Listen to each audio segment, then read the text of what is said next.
All right, welcome to Chapter 6, Key Issue 3. We're looking at why do religions organize space in distinctive patterns. Sacred spaces of universalizing religions. Christian churches, they reflect the cultural value of denominations and the region's architectural heritages. You think about churches, you think about where they're located. It seems pretty straightforward. Muslim mosques, central or open-air courtyards with pulpit facing Mecca, the direction of prayer, typically met with minaret towers. And if you think of the minaret towers, there's not a picture of them here, but they're the tall towers that you think of when you think of a Muslim mosque. Buddhist pagodas, tall, many-sided towers arranged in tiers, balconies, and slanting roofs containing relics of Buddha's body or clothing. And here's an example of the Buddhist pagodas. These are all sacred spaces in our universalizing religions. Baha'i houses of worship. These are built all over the world and incorporate scriptures from all religions. Sikhism, Golden Temple of Amritsar, the most holy structure in Punjab that houses Guru Granth Sahib's The Most Holy Book. And here is that actually located here. So these are easy to identify religions by their sacred spaces. More sacred spaces of universalizing religions. Ethnic religions typically have less widespread distribution because holy places derive from the physical environment. Ethnic religions, we think about small, isolated, they remain within their place of origin. Universalizing religions endow holy places associated with a founder's life. You think about Muhammad or Jesus. Buddhist shrines, there's 8 holy places in India and Nepal, and you can see some of those places scattered through India and Nepal here. Like, for example, this is where Buddha ascended to heaven and returned to earth. Buddha's sermon, when Buddha discovered nirvana, when Buddha became enlightened. So these are the locations that are very important in Buddhism. Final one here we're looking at is Islam, and this is associated with the life of Muhammad. Mecca is the birthplace of Muhammad, but there you also have the Great Mosque, the Kaaba, and the place of pilgrimage. Medina, Muhammad's tomb, is where that's located, and each year many Muslims partake in the Hajj, or the pilgrimage that attracts millions of Muslims to Mecca. Ethnic religions and the landscape. The Hindu landscape, it's tied closely to natural features with shrines near riverbanks and coastlines. Holy places are organized by a hierarchy, or some more important than the others. One of the biggest is Mount Kaila, located in the Ganges River in the Himalayas, which is holy because Shiva lives there. This is one of their gods. Purification occurs by bathing in holy rivers, so the Ganges River is the most holiest. You can see why these locations are on rivers, because that's where you can be purified. And the remoteness of a location and the hardship to get there adds to the purification.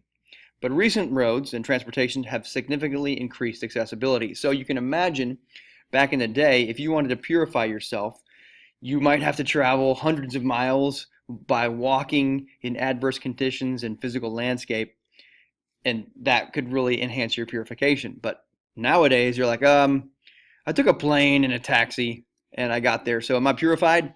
That's just interesting how that's changed over time. Hindu temples, they were built to house various gods, but they didn't need large spaces because individuals worship alone. It's not like a Christian church where you have everybody coming together and worship at the same time. Hindu temples, they are set up for a few people at a time. Cosmogony. This is the set of religious beliefs regarding the origin of the universe. Where did it all come from? Well, ethnic religions, such as Confucianism and Taoism, believe that the universe is made up of 2 forces, yin and yang. And an imbalance in these forces creates chaos. So yin, you think about that, they are believing this represents the female, earth, darkness, cold, depth, passivity, and depth. The other force, yang, represents male, heaven, light, heat, height, activity, and life. So these are opposites. The solstice in cosmogony is also very important.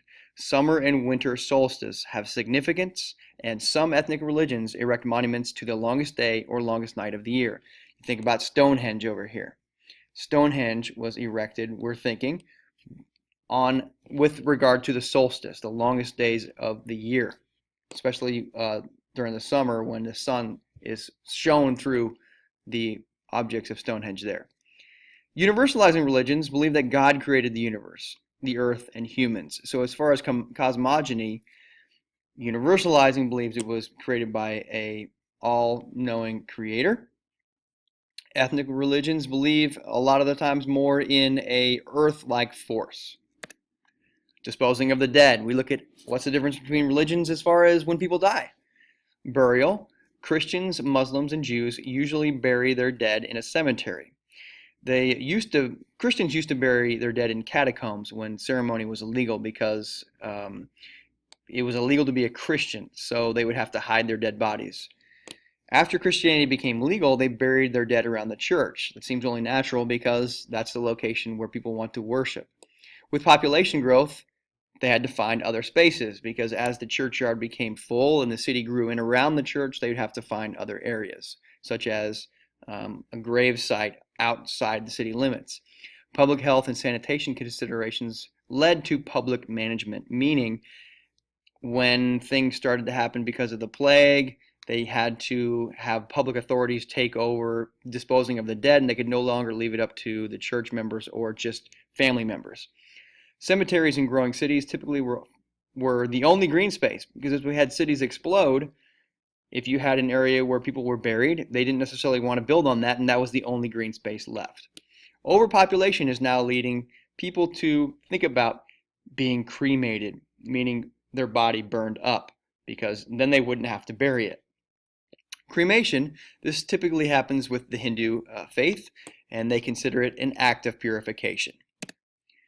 Religious settlements and place names.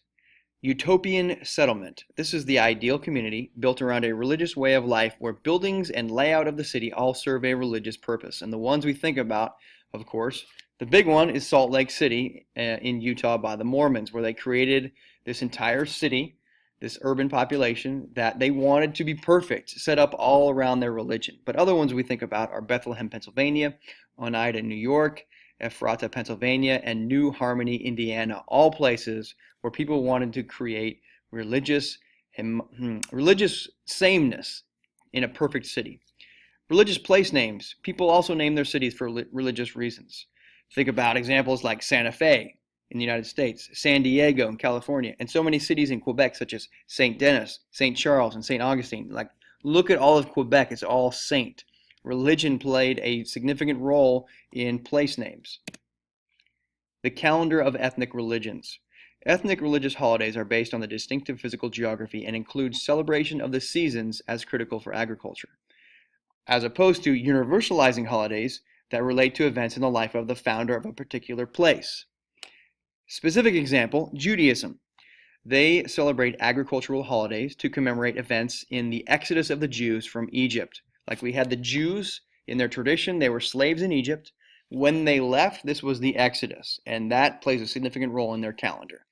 Some of those days that they celebrate are the Passover, when the Jews left Egypt, when they were freed.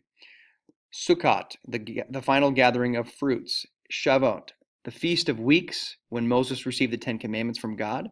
Rosh Hashanah, which is their New Year. Yom Kippur is the Day of Atonement. And the North Americans use the solar calendar, but the Jews use a lunar calendar. So North Americans, even maybe if they're integrated Jews here, they're going to use calendar based off the sun. But Jews, for the most part, they use the lunar or the calendar based on the moon. Calendar in universalizing religions. Islam, the lunar calendar. This is what they use. So holidays arrive in different seasons from generation to generation. For example, fasting in Ramadan, the month of Ramadan, will fall in a different month as the years go by. Like sometimes it's in the fall, later on it arrives in the spring. Baha'i, the year begins on the first day of spring, March 21st, and this is their holy day. They are supposed to attend the 19-day feast at the beginning of each month to pray, read scriptures, and discuss community activities. These are part of their calendar. Christianity, we know that the first Sunday after the full moon following the spring equinox in late March is Easter. Christmas is another part of the calendar for Christians. This is the birth of Jesus, and we think of it as cold here in the northern hemisphere. But guess what? In the southern hemisphere, when that occurs in December, they think of it as warm. Christmas is warm. Buddhism, where they celebrate Buddha's birth, enlightenment, and death, but they observe them on different days. Sikhism, this is major holidays that are the birth and death of the 10 gurus, especially when Guru Granth Sahib was installed as the Holy Scripture Guide. These are things that universalizing religions celebrate on their calendar. The administration of space. How are spaces set up and governed?